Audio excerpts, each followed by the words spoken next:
not caring. They're not evangelistic. They're not sharing the gospel either. And somebody said that earlier. I think Leroy did. You're not sharing the gospel. They're not sharing the gospel. They're just like, look at us. Look what we got. Oh, it don't take all of that.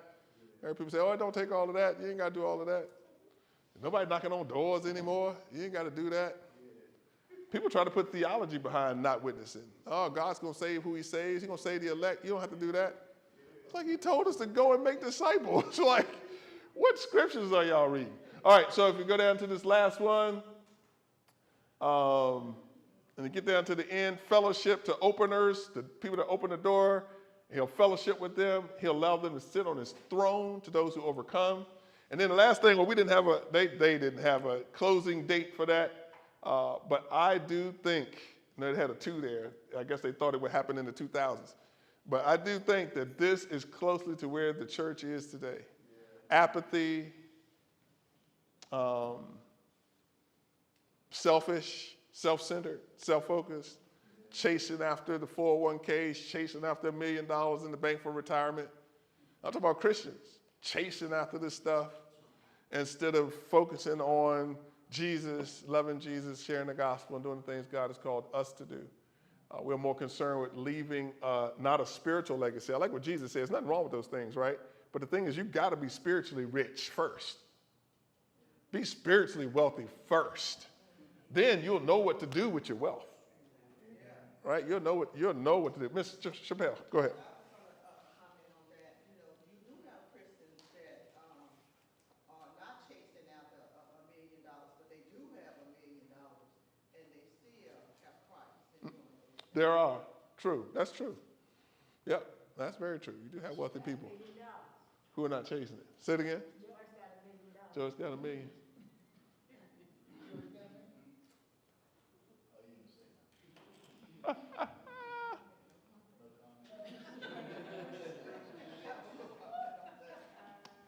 So when you look at 320, which we did look at today, you always want to keep in mind the author, the audience, how did they receive it?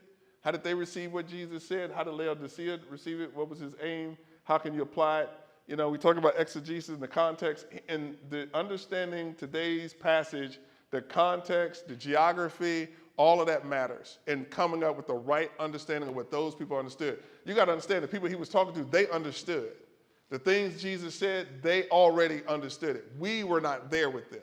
So we start, looking at it and thinking from our Western position what this could mean.